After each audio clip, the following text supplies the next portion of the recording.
You're gaslighting me. So, what is meant by gaslighting? Well, therein I've lies heard it used so many different ways. exactly, yes. Therein lies a bit of a, sometimes on like a bad Borscht Belt comic, I have a shtick. Yes. One of my shticks is I think people overuse the term gaslighting, not because it's a useless term. On the contrary, I think it's a very useful term.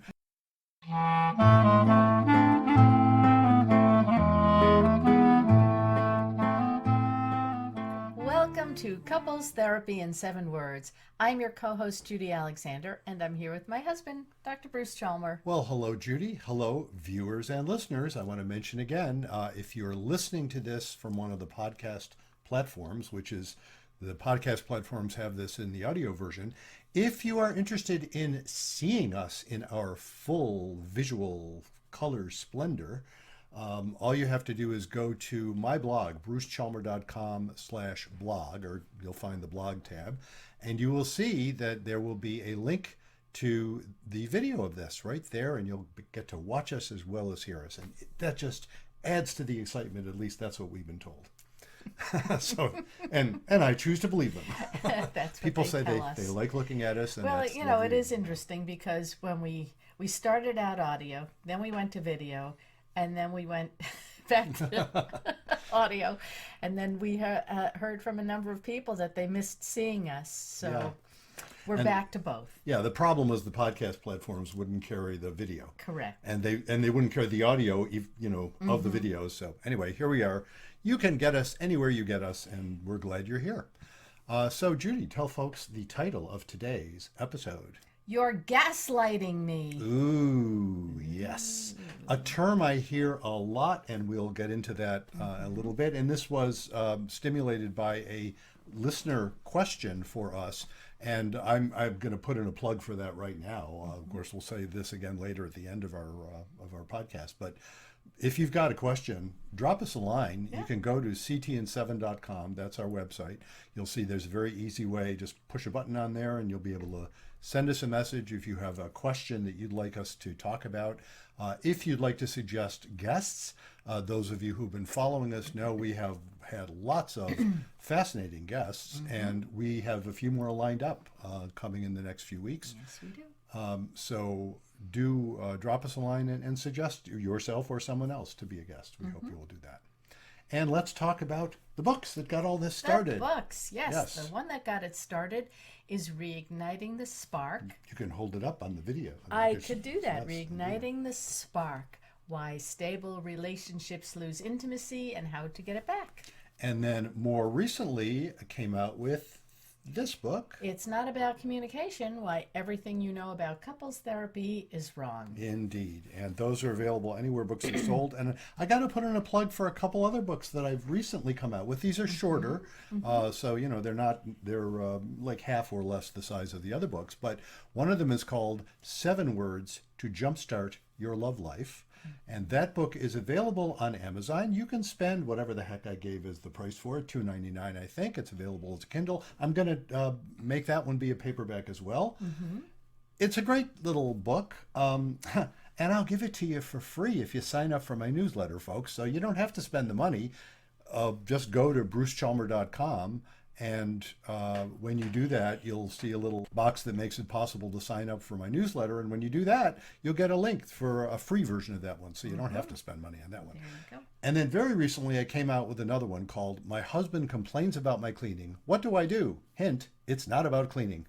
And that one is for sale on Amazon. And it's in response to so many searches we've discovered of people searching for help with that very issue. Right, and your popular blog post of the same title, Exactly. That's how we knew about it, actually. There's so many people coming to that blog post.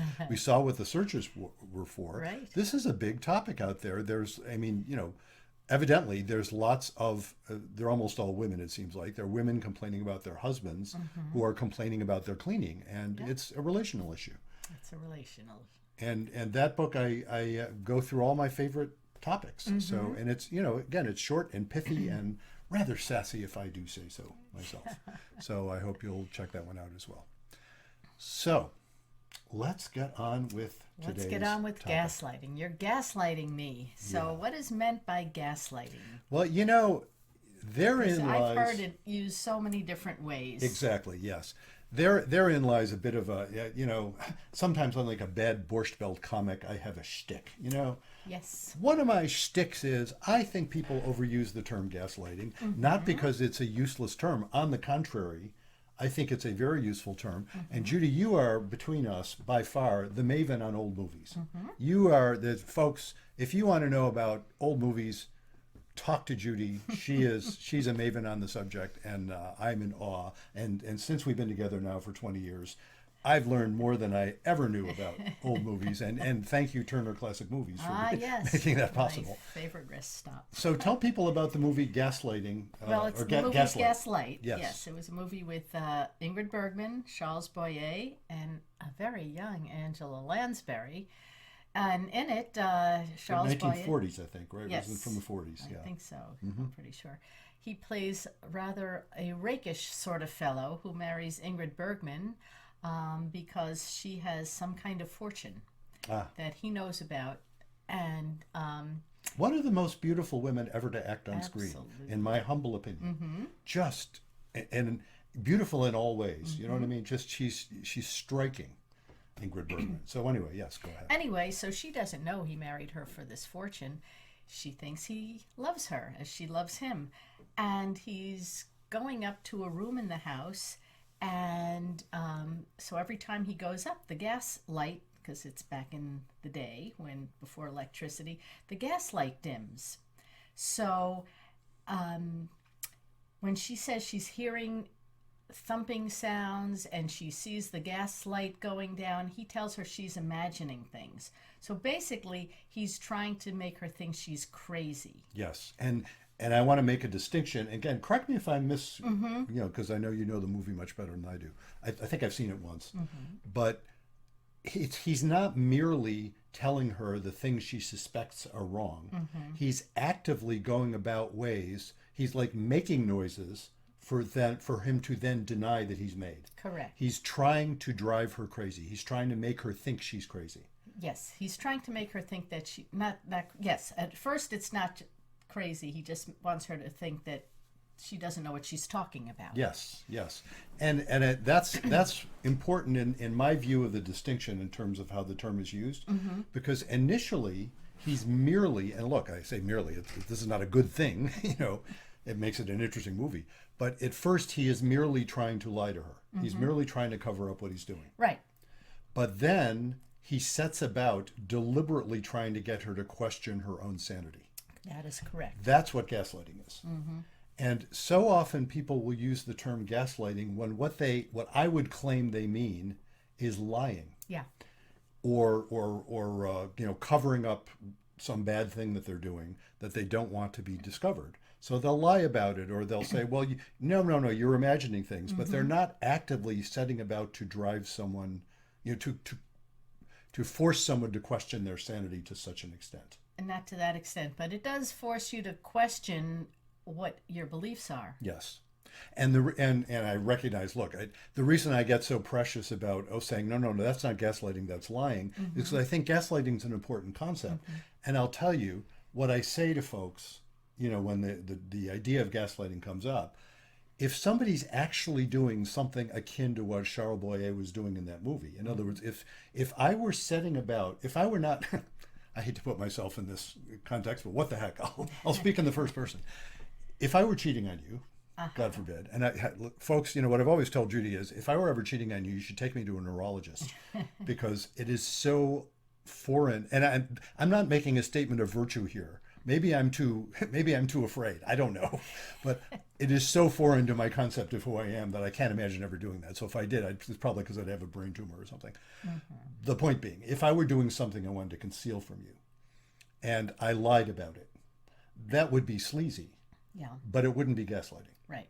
But if I set about saying, okay, I'm going to, here's an example I thought of when we were talking about this the other day, and it's probably ridiculous, but it's one that occurred to me, so I'll bet people have done it. If I slipped something into your food, not a poison, but slipped something into your food that made it taste funny, and then said you're crazy, it doesn't taste funny. If I deliberately set about to make you wonder what's the matter with you, that's gaslighting. Yeah. And what I tell folks is, if you have somebody who is deliberately out to make you think you're crazy, as opposed to wanting you to not believe that they're doing something bad because they're lying about it, right? Right. If they're doing that, you're not in territory that involves making a relationship better. Get the hell out ASAP. Yeah, that's abuse. That's abuse, and look, there's degrees of abuse too, That's dangerous. That's like, oh boy, you're dealing with a sociopath. Yeah. Get the hell out. Yeah, those people end up on Dateline. Yeah, exactly. Those are the ones who end up on Dateline. Now, having said that, I want to note I mentioned we have a listener letter we'll get to in a little bit, and she says gaslighting, and I don't want to take away from, she's using gaslighting in the way that I think is the much more common way. Yeah. I'm realizing, I shouldn't be so precious about this. It's a perfectly fine way to use the term. It's how people use the term, right? Right. So she's using gaslighting in a much more common approach. Well, why don't we go ahead and do the letter? Okay. And, yeah, go for it. Okay, so an anonymous writer we'll call Doris writes, my 56-year-old husband does not seem to care about how his flaking on commitments, promises, agreements we made, etc. affects me. Whenever I approach him about a specific issue, he first verbally attacks me, gaslighting. Later, he pulls the I'm sorry card and pouts about being a bad guy, but refuses to address the actual issue I originally brought up. I'm a communicator and don't like sweeping things under the rug. I promise you that I bring them up in a kind, caring way.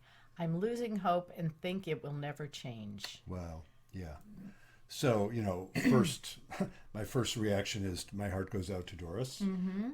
And I will note, as I said earlier, or implied earlier, I hear a lot of this. Yeah. This is a very common issue. That doesn't make it easy, but it's a very common issue.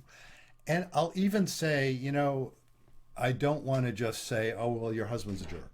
Mm-hmm. And it's funny because earlier in my career, that might have been my gut reaction, and it's sort of interesting. It's like being the guy I am and capable of feats of arrogance. Not that women aren't, but I think we men specialize in it in particular ways. I tend to, I'll went through a period of time where I would bend over backwards to just assume that, well, it's because all guys like me are jerks. And, it's sort of a way of protecting myself against recognizing my own ability to be a jerk, But that doesn't help. No, it doesn't help her. If she wanted to leave him, she'd leave him. She still could. Mm-hmm. That doesn't help her. Certainly doesn't help him. It doesn't invite him to be involved in solving this problem.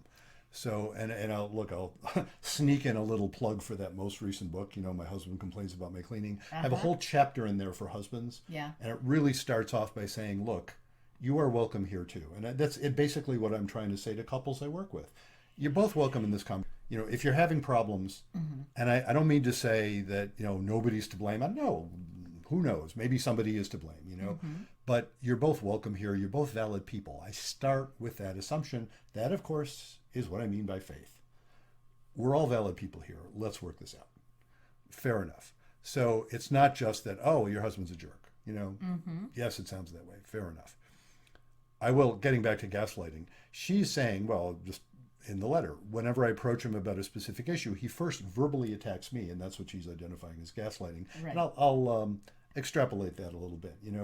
It's like, okay, what he's saying is, what's the matter with you that you think that? Could be some element of, oh, you're crazy to think that. You're wrong to think that's what I'm doing. Or even if you're not wrong to think that's what I'm doing, why are you so sensitive about issues like that? Nobody else is. What's the matter with you? That's a classic. Uh-huh. Yeah. Yeah. That particular one, that why are you so sensitive about that? That's not just couples. Can you think of some other, do you know my favorite context for mentioning that one? Parents? Well, it's true of parents as well. Children? Yeah, but I'm thinking in a much more global scale. That's what racism is. Oh, That's what sexism I is. was coming up with that. Yeah. Sorry. No, That's okay. That's what That's anti-Semitism it took me a minute. is. Yes. Yeah, it's what white people say to people of color a lot is, why is it always about race? You're so sensitive about race. Oh, everything is about race. Yeah. Of course, the joke among Jews, and we can joke about it. It's like anytime something happens, well, it's anti-Semitism. Oh, well, yes. I can tell this. It's a joke among Jews, but it's a joke that has a basis. We know what anti-Semitism is in ways that non-Jews, and I say this to most of our listeners who I'm sure are likely to be not Jewish, Right. of goodwill, to folks of goodwill, sorry folks, and not sorry. I'm not at all, lucky you. You don't have to know much about anti-Semitism. We have to know about it. I wish I didn't. Right. And the same thing, people of color will say about racism. It's like, it's not an option to know about racism. Right. It's an option for me to know about racism, and because I present as white. So Yeah, but you don't have to live with it every day. I don't have to live with it. So I can be of goodwill, and my job is to be of goodwill. I want to help folks, but I'm not subject to it. Right. I'm not subject to sexism the way women are. And so all of that being true, that sense of why are you so sensitive is what arises in that context. Now, he starts with that, but then it's interesting because she says later he pulls the I'm sorry card and pouts Right. about being a bad guy. So he recognizes he's being a jerk, in those moments. Right.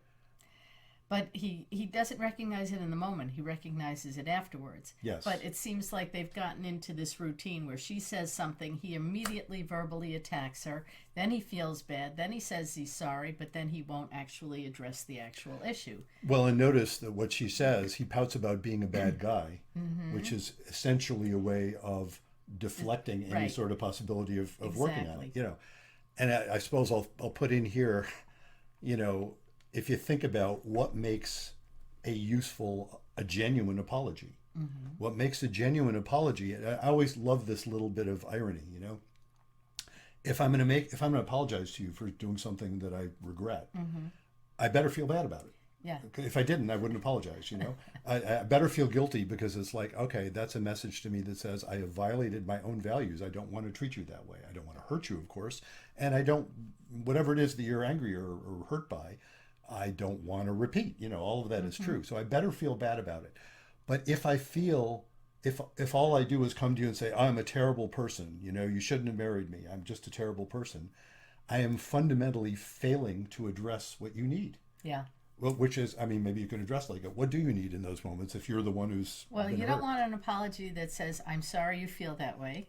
Yeah, which is not an apology. That isn't even saying I feel bad about it. I know. That's saying, I'm sorry you're so sensitive and so Right. weak that you can't manage something that any other person would be able to handle without difficulty, but I guess that's who you are, so I'm sorry you feel bad. I'm sorry you're a jerk. I'm sorry you're a jerk. Yeah, I'm sorry you're oversensitive. Yeah, oh great. Yeah, exactly. But of course, that's not what he's saying there. He's saying, I'm sorry, I'm just a terrible person. Yeah, I'm sorry. I'm a bad guy, and I know it was probably the bad thing that I said, blah, blah, blah. Yeah. And then she'll say, well, why don't, and then who knows? I don't know how, it sounds like nothing's getting solved with the two of them. The problem is, if I really go with what I'm imagining she's talking about here, if I went with, I'm just a terrible guy. I know I'm a terrible guy, so I'm sorry. Right, so how do you address, that like you said, you can he's hear. deflecting. Yeah, that isn't even really an apology. No. It's basically hitting you with, well, that's who I am, so yes, I know it hurt you. Tough. Yeah. Well, thanks a lot. Yeah. That does not, apology implies you actually genuinely, or at least an effective apology implies, you genuinely want to reassure the other person that actually often an apology will include, I think I understand how I hurt you. I'd love to understand it better because I really don't want to do that again. I really do. Yeah, right. So Recognizing what you did that was wrong. exactly. Or even recognizing what you did that was hurtful, even if you Yeah. don't know if it was wrong. Right. Do you know what I mean? I should have said that. No. Recognizing what you did was hurtful, or at least was what's causing the conflict. Yeah, because that's an interesting one, because then there are those times when I might hurt you and not know that I was going to hurt you, and that I feel bad about that, and come to find out that what I hurt you with was something that, oh my God, I really wish it hadn't hurt you, but it's a choice I would make again. So we should talk about that. I hope you can find a way to not be hurt by that, because I might make a similar decision. Do you know what I mean? That's an interesting relational problem. That's, one of my go-to stories that I've often told folks with respect to this is a time when I was working with a colleague of mine who is a non-Jewish woman, and it's relevant that she's not Jewish, who said something, I don't even remember what it was, that scared me. Yeah. It tweaked my Jewish vulnerability in ways she had no clue. And this is a person of goodwill. Again, I'm not talking about a Nazi here. Right. Right. And she did something I so learned from, because here was one of those situations where, even though I'm the guy, I'm the man, she's the woman, I was in the woman's position. Do you know what I mean? I felt at risk, and she didn't know it. And she did an amazing thing, because what she could have said, and what I might have said, she could have said, seriously, you don't think I'm a Nazi or something, right? You do realize I'm not anti-Semitic, right? I mean, she could have said that. Yeah. She didn't say that. You've heard me tell the story. Do you remember what she said? No. Well, I'll tell. Yeah. It's stuck with me, and I tell this to clients, especially to men vis-a-vis women. What she said was, wait a second, I think there's something I don't understand. God, I get emotional when I even think about it. She said, I think there's something I don't understand, because I can see you're hurt by something, or you're bothered, you're scared by something. And I don't know what it was, and I would really like to understand it better. There's something about your experience I don't understand. Oh my God. I immediately was grateful. Yeah, for and her. imagine how good that made you feel, that she recognized the pain that she caused you. Yeah, she recognized it, and she didn't invalidate it. That was the part that was so fascinating. Right. She said... And she wanted to know how to mitigate it. Yeah, she wanted to know how to mitigate it. And it was a classic situation of someone in privilege being willing to open their heart, which was so helpful to me, because I was the one in that circumstance who wasn't in privilege. Which is, look, I'm normally a white guy, I'm the one who's usually in privilege with respect to a lot of these dichotomies. But in this instance, I was scared by something, and she had no clue that she was scaring me. Yeah. But she was willing to hear it. She didn't invalidate me. It was amazing. And look, as Guy, that's what I learned. I said, oh, that's what it's like for women. And I say this to guys a lot. Yeah. And when the guy gets it, it really seems to help the woman. And the guy, of course, because, look, speaking as a guy, most of us really don't want to be assholes. Right. And we don't want to be hurting our wives, usually. Again, there are both men and women who can be just awful, right? But most of us aren't. Most of us don't want to be. But we'll get defensive if we're feeling like we're being invalidated. Women will do that, of course. And men will be clueless. And then when what Doris's husband encounters when this happens, unfortunately, and not surprisingly, he doesn't get understanding from her. Of course, because he's just hurt her, right? Right. But what he gets is anger, and that just solidifies his defensiveness. Yeah, so it sounds like they're going around in circles here. Yeah. I think they need to see a couples therapist. Gosh, that never would have occurred to me. Yeah. Oh, I have an idea. Couples therapy. Yeah, of course, right? That's what couples therapy is about. Yeah. That is exactly what it's about. I will mention in this context, we may do a whole episode on this, but I mentioned to you this morning, I happened to see a modern love column in the New York Times today. Modern romance. Is it modern love? No, modern love. Modern it's called modern love, okay. yeah. And it was a couples therapist, a woman couples therapist, writing about how she doesn't practice what she preaches. Right, I read Boy, that. can I recognize that. It's like, seriously? You don't have it all figured out just because you're a therapist? I'm thinking, yeah, that's true. Yeah, they had to go to a couples therapist. And actually the funny part was, and not to spoil the story, you can read it yourself, but the funny part was, it was the husband who suggested it. He said, I think we need to do couples therapy. It's like, oh, yeah. To the couples therapist, Yeah. and they did, and they've benefited from it, again, as she describes it in the story. Yeah. But that is exactly it. And what therapy can do, and that's the interesting thing, there are Dorises out there who might think that first of all, I'll address this in a second too. First of all, they're thinking he won't agree. And they're probably right. Do you know what I mean? I have a whole chapter in my most recent book, my Husband Complains book. Yep. How to get your reluctant guy to go to couples therapy. I actually did a video on that too, which you can get if you get the book. There's a link to It'll point you to the video. If you get the Kindle version, there's a link right in there to the video. But indeed, she's probably right about that. Yeah. And the reason he won't do it is because he's terrified. Yeah. And the reason he's having a hard time, the reason he gets all defensive, I'm not blaming her for his being defensive. He's pissing her off enough so that no wonder she's pissed, right? She's got reason. Mm-hmm. But what you need in couples therapy is an atmosphere where both of them will feel like they are valid people to be feeling the way they're feeling, even though it may be problematic. And when, if she drags him to a therapist who basically says, stop being a jerk, it's not going to work. Well, you hope the therapist won't say that. No, but a lot of therapists, they may not say it in so many words. Mm-hmm. Well, so here's my little rant about therapists. Sorry, colleagues, for being unfair. And you can be unfair to me too. I'm sure I deserve it.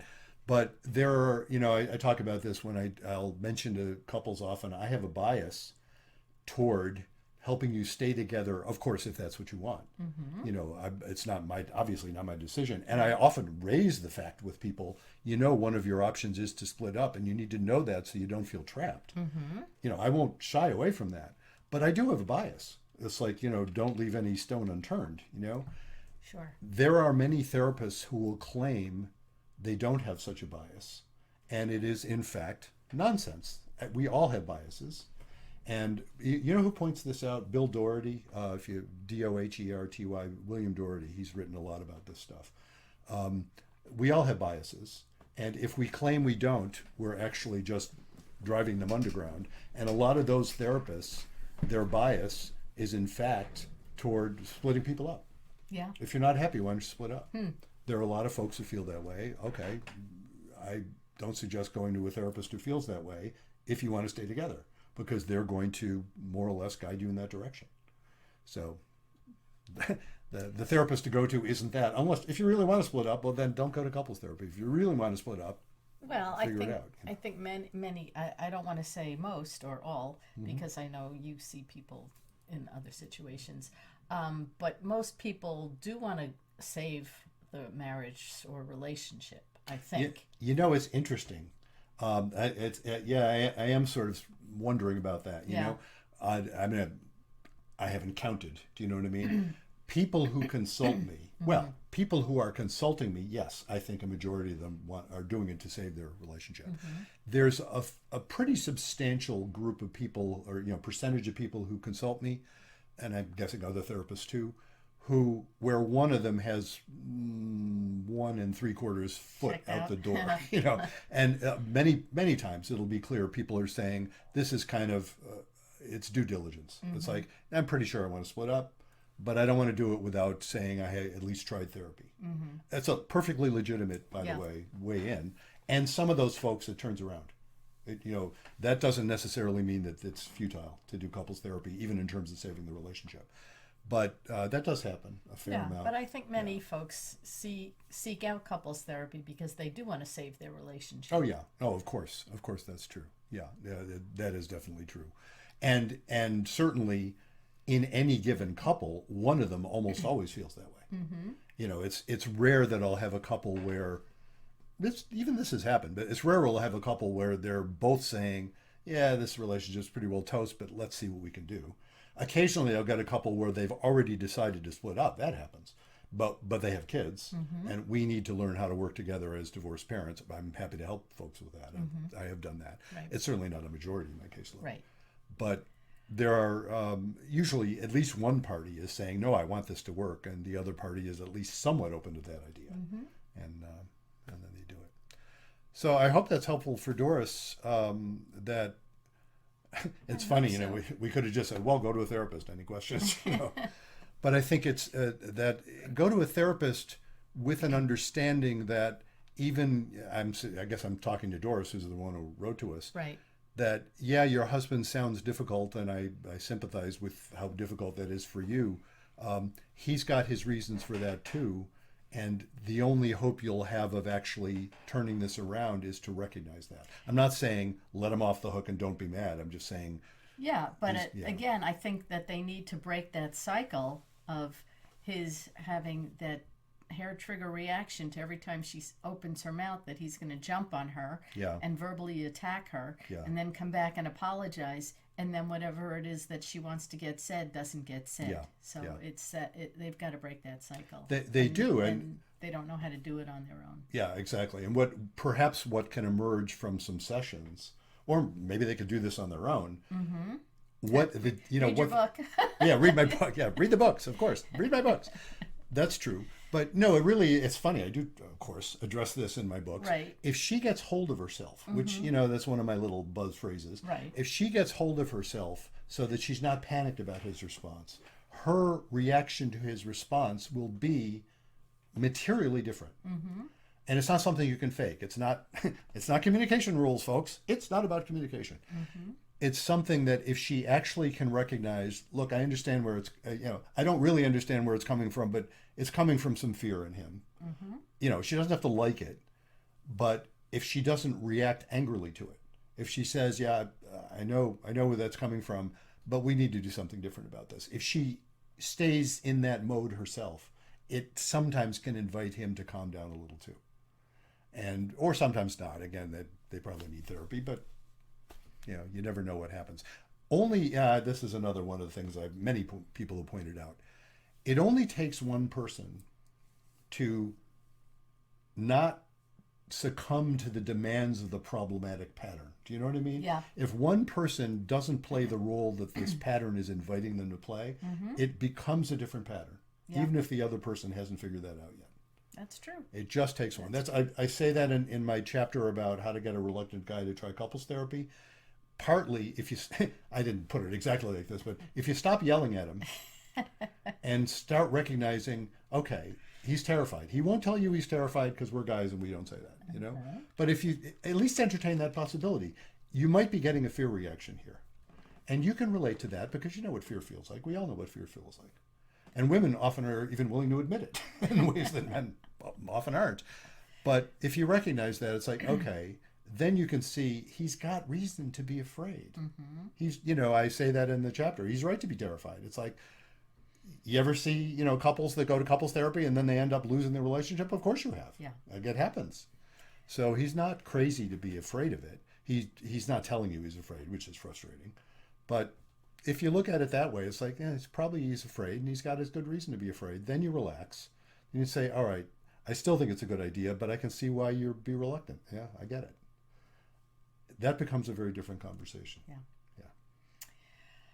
All right. So I hope that has given you some insight, Doris, or whatever your name is. Whatever your name is. Yeah. It's funny. Much of the time, people will write letters and they'll include their name, and we'll change it anyway, just routinely.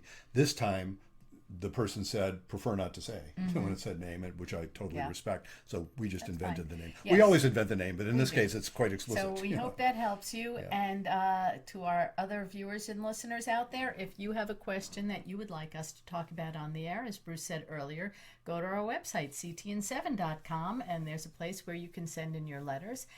And if you'd like to be a guest on the show, or if you'd like to suggest any guests to be on our show, again, you can go to ctn7.com, and there's a tab where you can sign up for all that good stuff. And while we're on the subject of ctn7.com, this would be a nice time to mention our merch. Here we are holding up our beautiful, and for those of you who can't see it, our beautiful Couples Therapy in 7-word mugs in the 15 and 11 ounce sizes. They have our beautiful logo designed by my beautiful wife, on one side, and on the other side, our inspiring message: be kind, don't panic, and have faith. Which is funny. It's the first time we've actually said those words in that order in this episode today. Be kind, don't panic, and have faith. If you count it up, including and, you get 7 words. Those are the 7 words, the famous 7 words. That's right. So you can get mugs, T-shirts, beautiful tote bags. Yeah, we should. We don't have it handy right now. We should hold up the tote bag. The tote bag is really. If I were gonna buy one thing to give as a gift or have. Yeah. Well, I mean, I like the mugs, it's a nice but bag. the tote bag is really we use that a lot. I do. Yeah. So, yes, please do that. And don't forget about, I'm sorry. I was going to say, don't forget about signing up for the newsletter. Absolutely. So that you can get the freebie book, The 7 Words to Jumpstart Your Love Life. Yep, that one is you can get absolutely free. That is a whatever the heck price I put on it value. I think $2.99 or something like that. I didn't put it a very high price on there because you can get it for free. But the point being, sign up for my newsletter. You get that. It's really it's a nice little booklet. It's again short to the point. Has a bunch of stock photos in there that really I think add to it. I think it does. In full color. And as I say, you get it's the downloaded version you get for free. I'm not going to give away the paperback version, which I'm going to get set up sometime in the near future.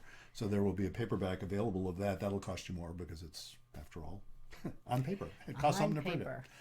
And speaking of books, we have It's Not About Communication, Why Everything You Know About Couples Therapy is Wrong is the latest book, and the original, Reigniting the Spark, Why Stable Relationships Lose Intimacy and How to Get It Back. And that's available anywhere books are sold. While we're on the subject, I do want to put out an appeal to our loyal viewers and listeners. Please, if you would do me the favor, especially as the author of reviewing, at least rating, and maybe reviewing, but at least rating. Give us a 5-star rating, folks. Right. Just the more ratings there are, the better it is. Just in terms of the algorithms that they show it to more people, and then more people get interested in it. So if you would go at the Amazon page is the place to go. Right. Go to the Amazon page for that and for the books, and just give us a rating while you're there. That would really be helpful. Much appreciated. And if you're a fan and listener who enjoys this podcast, please share us. Again, rate us, follow us, do all those things that people do with podcasts. And so until next time, remember, be kind, don't panic, and have faith.